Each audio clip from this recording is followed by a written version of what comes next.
Good morning and welcome to the new episode of Dr. Lamba's Awakening Call. Recently, just 4 days back, Canada celebrated Canada Day. The Canadians were all gaga. The politicians were all appraised, calling it a hammer on earth. It's great to celebrate the creation day of the country, the foundation day when the nation came into being. Country, of course, was always there. But when we see the attempts by the politicians to paper over the cracks in the walls of the country, when we find that the foundations of that country are shaky and that country is on the verge of bankruptcy, it is shocking. The national debt of this country is exceeding trillions of dollars. And as I tell you, this is out of control. We are not controlling it. When the president came into power, they had promised that they'll balance it. The result is just exactly the opposite. Instead of balancing, they have increased our national debt. But before I come to the national debt, let me reveal the reality of the country. First, the debt itself. The fiscal year ending on 31st of March 2020, the total financial liability or the gross debt was, don't be shocked, $2.434 trillion. That is per capita. Each Canadian is under a debt of $64,087. The moment a child is born, he is obliged to pay $64,087. And if there was some hope, that would be acceptable. Here there's no hope. And this total debt, 2.434 trillion, is that of federal, provincial, territorial, and local governments combined? Of course, the national debt. And then it corresponds to 105.3% as a ratio of GDP. Now, total GDP is 2,311 billion, and more than 105% is the debt. Now, can you imagine any entity or an individual or a family or a country where GDP or the income, total income, is exceeded by 105%, and then, if it was debt alone, it would not be bad because we could have thought, okay, we are having a great country. Yes, we are having a great country. And if I tell you the real statistics, you will be shocked. 1 out of 7 people in Canada live in poverty. 1 out of 7. Approximately 5 million people in Canada are living in abject poverty. 1 out of 5 children is living in poverty. And children are the hope of the future. 50% increase in unemployment in the last 2 decades. And between 1980 and 2005, the average earning among the least wealthy Canadians fell by 20%, while all over the earnings increase. Here they have fallen. Over the last quarter of a century, 25 years, Canada population has increased by 30%, and national investment in housing, which if was not increased, should have kept pace, has decreased by 46%. Now imagine your population increases by 30%, your housing decreases by 46%. Naturally, the bubble would be there. That's not enough. 1.3 million children, that's 1 out of 5 children live in poverty. And that is in the mainstream, but if you go to the First Nation children, 50% children, 1 out of every 2 lives in abject poverty. Many don't have even drinking water. More than 1/3 of the food bank users across Canada are children. 33% of the food banks. 1 out of 7 Canadians uses housing shelters in Canada. They are homeless. 200,000 people in Canada experienced homelessness on an average every night. 35,000 Canadians are homeless. 3 million people in Canada are living in unaffordable houses. So look at the international ranking then. We are proud that we are a member of G7, and not because of our capability, but because of charity extended by France. Canada is a wealthy country. Its resources are immense. If the resources were properly exploited, it would beat all other countries in the world combined. But the people living here, barring some exceptions, are poor. UNICEF has rated Canada 27th out of 29 wealthy countries. So if you take up a list of 29 countries, it's number 27. So it has no right to be either in G7 or in G8 or even in G20.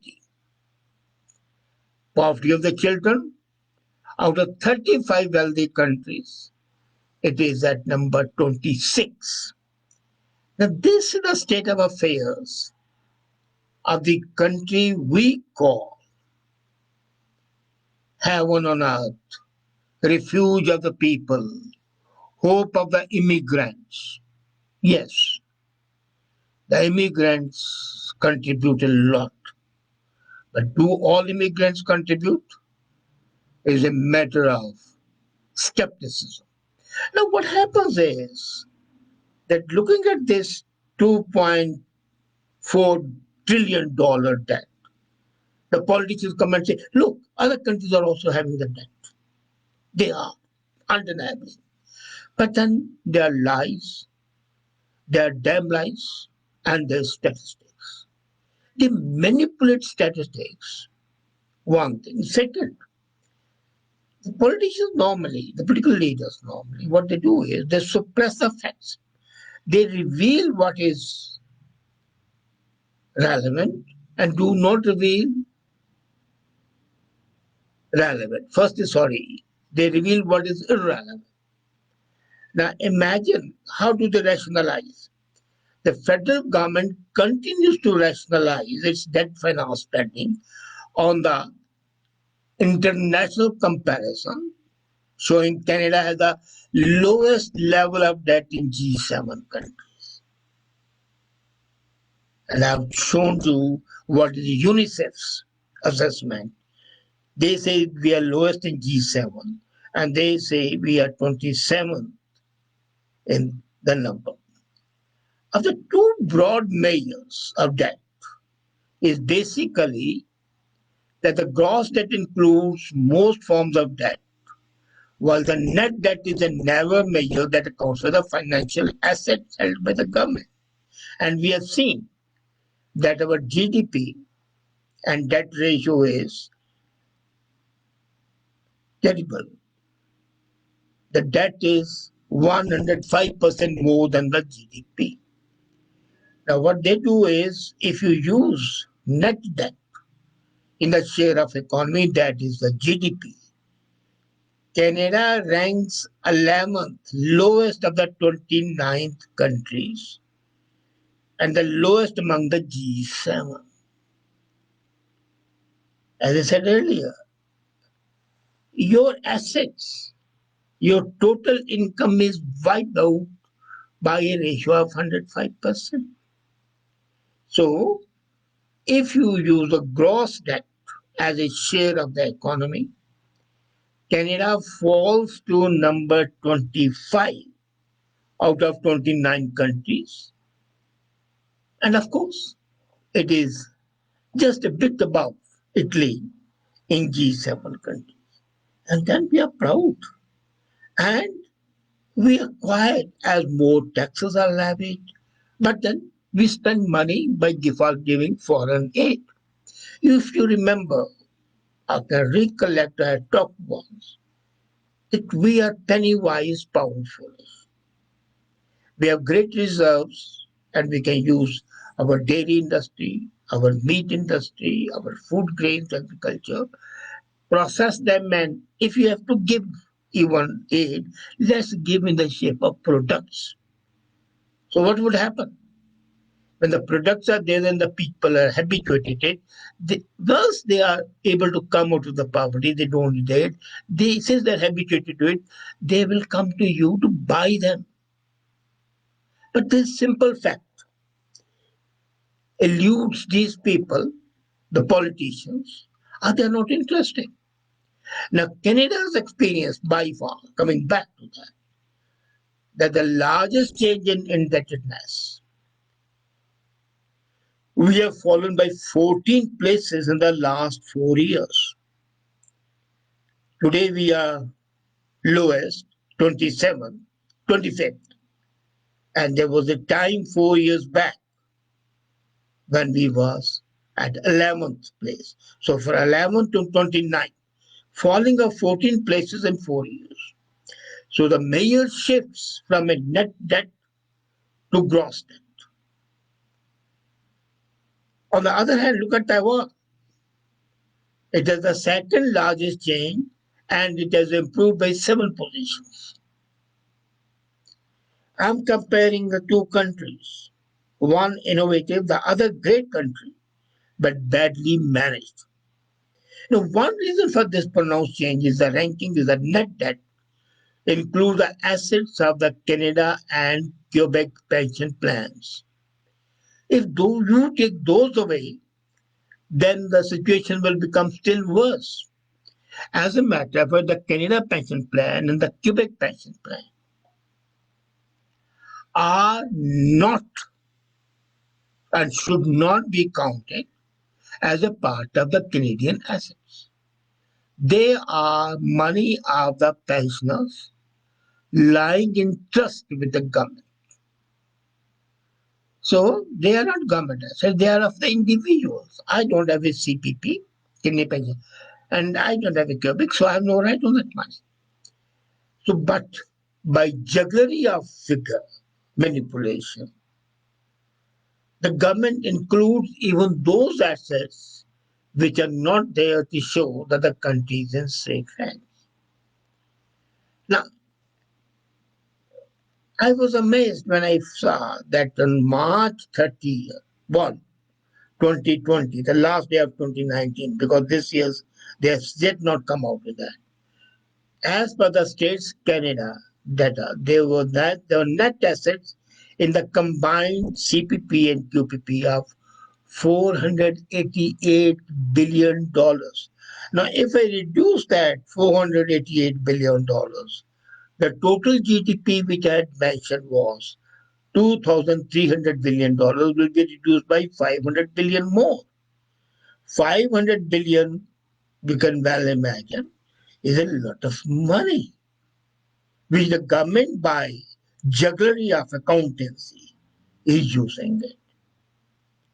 So if we compare the debt position, we can't compare with China or with US because their debt is essentially a catalyst for the further growth. We always know that you take a debt or a loan for investment and it grows. So it's not a debt. It is a fuel for growth. But if you take it for consumption, then of course it's a debt. And if your own people suffer, then it's a debt. Now, according to IMF data, the difference between Canada's gross and net debt at the end of 2019, that is on March 31, 2020, was $1.5 trillion, which is now $2.43 trillion.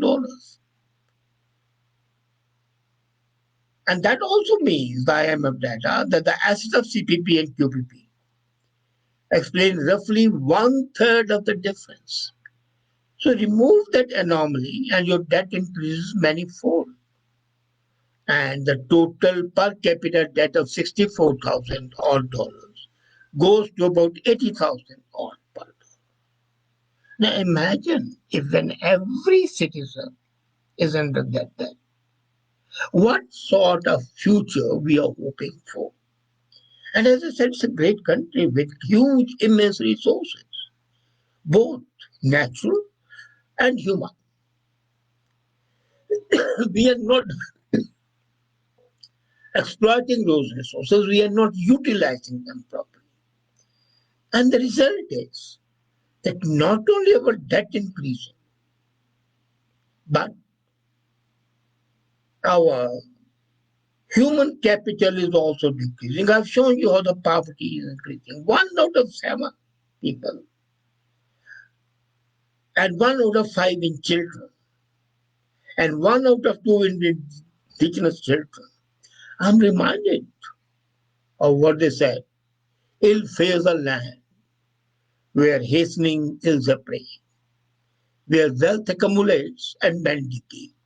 But here even the wealth is going down. So it's a decaying of the wealth and decaying of the men. How do you account for that?